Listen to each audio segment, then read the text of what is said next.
کیا آپ نے کبھی تنہائی میں بیٹھ کر اس بات پر گہرائی سے غور کیا ہے کہ اس لامحدود کائنات کا خالق، جس نے ان چمکتے ستاروں، پراسرار بلیک ہولز اور ان گنت کہکشاؤں کو ایک بے عیب اور حیرت انگیز توازن کے ساتھ مقصد کے ساتھ پیدا کیا، اس نے ہمیں یعنی انسانوں کو اس زمین پر بے مقصد اور تنہا نہیں چھوڑا۔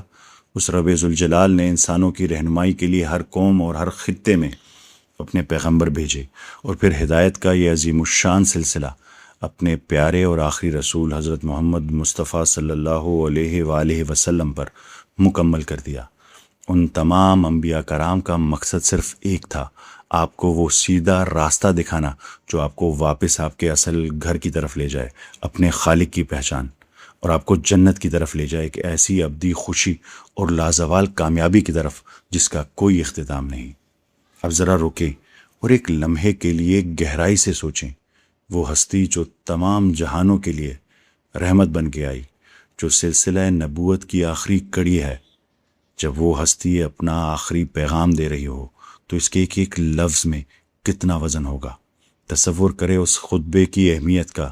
یہ کوئی عام تقریر نہیں ہے، یہ دنیا کے آخری نبی اکرم صلی اللہ علیہ وآلہ وسلم کا آخری خطبہ ہے۔ اگر نبی آخری ہیں تو ان کی یہ ہدایات بھی قیامت تک آنے والے انسانوں کے لیے کامیابی کی سب سے مستند دستاویز ہے۔ کائنات کے اس عظیم انسان نے دنیا سے رخصت ہونے سے پہلے جو آخری خطبہ دیا، وہ کتنا بھاری، کتنا عظیم اور کتنا ناگزیر ہوگا۔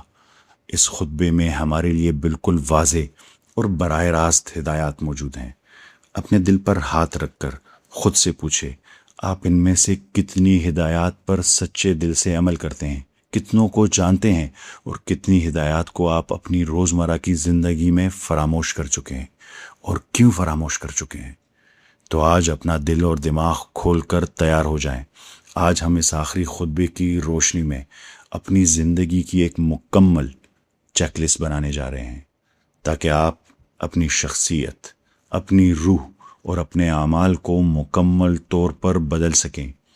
یہ ویڈیو آپ کے اندر کے ایک نئے انسان کو جگانے کا ذریعہ بنے گی، ایک ایسا انسان جس کا مقصد واضح ہو، جس کے اندر ایک نئی لگن اور ایک سچا جذبہ ہو۔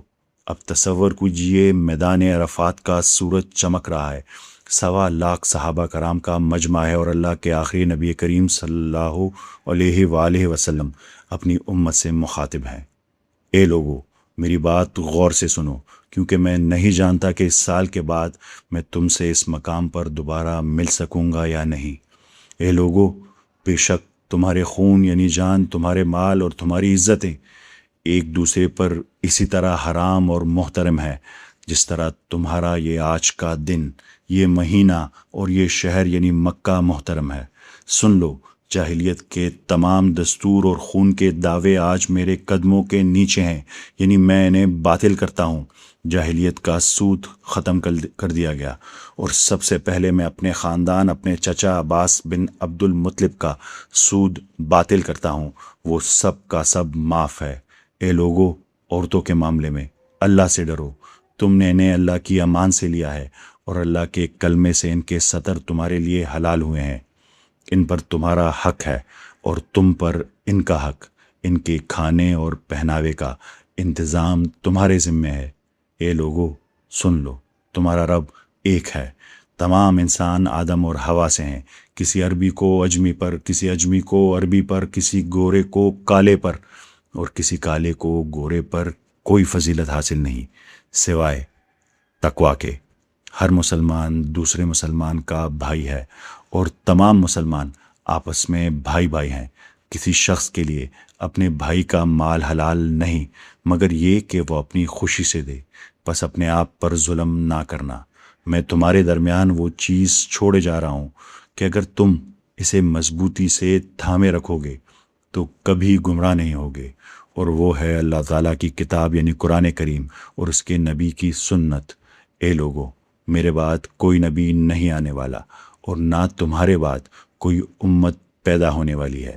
بس اپنے رب کی عبادت کرنا، 5 وقت کی نماز پڑھنا، اپنے مہینے یعنی رمضان کے روزے رکھنا، اپنے مالوں کی زکوٰۃ خوش دلی سے دینا، اور اپنے حکمرانوں کی اطاعت کرنا، تم اپنے رب کی جنت میں داخل ہو جاؤ گے۔ جو لوگ یہاں موجود ہیں وہ یہ پیغام ان تک پہنچائیں جو یہاں نہیں ہے، اور ہو سکتا ہے کہ وہ بات والے ان احکامات کو براہ راست سننے والوں سے بہتر سمجھ سکیں۔ اور پھر آپ صلی اللہ علیہ وآلہ وسلم نے صحابہ سے پوچھا، تم سے میرے بارے میں پوچھا جائے گا تو تم کیا کہو گے؟ صحابہ نے عرض کیا، ہم گواہی دیں گے کہ آپ نے پیغام پہنچا دیا اور حق ادا کر دیا۔ تب آپ صلی اللہ علیہ وآلہ وسلم نے آسمان کی طرف انگلی اٹھا کر 3 بار فرمایا، اے اللہ گواہ رہنا، اے اللہ گواہ رہنا، اے اللہ گواہ رہنا۔ ذرا رکیے اور اپنے گریبان میں جھانکیے، یہ ہمارے آخری نبی کریم صلی اللہ علیہ وآلہ وسلم کی آخری وصیت تھی۔ یہ وہ الفاظ تھے جو انہوں نے دنیا سے رخصت ہونے سے پہلے ہماری کامیابی کے لیے ادا کیے۔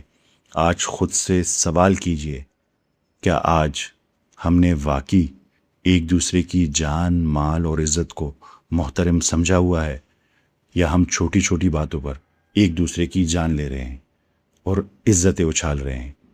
کیا ہم نے سود جیسی لعنت کو اپنی زندگیوں اور معیشت سے نکال پھینکا ہے؟ کیا ہم نے گھر کی عورتوں، اپنی ماؤں، بہنوں، بیٹیوں اور بیویوں کو وہ عزت، محبت اور حقوق دیے ہیں جس کی تاکید ہمارے نبی اکرم صلی اللہ علیہ وآلہ وسلم نے اپنے آخری خطبے میں کی تھی؟ کیا ہم نے رنگ، نسل، زبان اور ذات پات کے غرور کو توڑ کر سچے دل سے ایک دوسرے کو برابر تسلیم کیا ہے؟ اگر ہر مسلمان دوسرے مسلمان کا بھائی ہے تو آج دنیا کے مختلف حصوں میں بستے اور کٹتے ہوئے اپنے مسلمان بہن بھائیوں کے لیے ہم نے کیا کیا ہے؟ کیا ہم نے ان کے درد محسوس کیا ہے؟ کیا ہم نے ان کی مدد کی ہے، یا ہم انہیں فراموش کر کے اپنی دنیاوی زندگیوں میں مگن ہو چکے ہیں؟ اور سب سے اہم سوال، کیا ہم نے واقعی اللہ کی کتاب قرآن کریم اور نبی کریم صلی اللہ علیہ وآلہ وسلم کی سنت کو مضبوطی سے تھاما ہوا ہے، یا ہم نے انہیں صرف اپنے طاقوں کی زینت بنا دیا ہے اور ہماری عملی زندگی کسی اور ہی ڈگر پر چل رہی ہے؟ اگر ان سوالوں کا جواب نہیں ہے تو ہم کس منہ سے روز قیامت ان کے سامنے کھڑے ہونے کی اور ان کی شفاعت کی امید رکھتے ہیں؟ آج ہی فیصلہ کیجئے۔ اس آخری خطبے کو محض ایک تاریخی تقریر نہ سمجھیں، بلکہ اسے اپنی زندگی کا پیمانہ اور اپنی چیک لسٹ بنائیے، کیونکہ ابدی کامیابی اور جنت کا راستہ صرف اور صرف اسی نقش قدم پر چلنے میں ہے جو وہ ہمیں دکھا کر گئے ہیں۔ اپنے آپ کو بدلیے اس سے پہلے کہ مہلت ختم ہو جائے، اور اللہ کی کتاب کو مضبوطی سے تھام لیجئے۔ آپ سب کا بہت شکریہ۔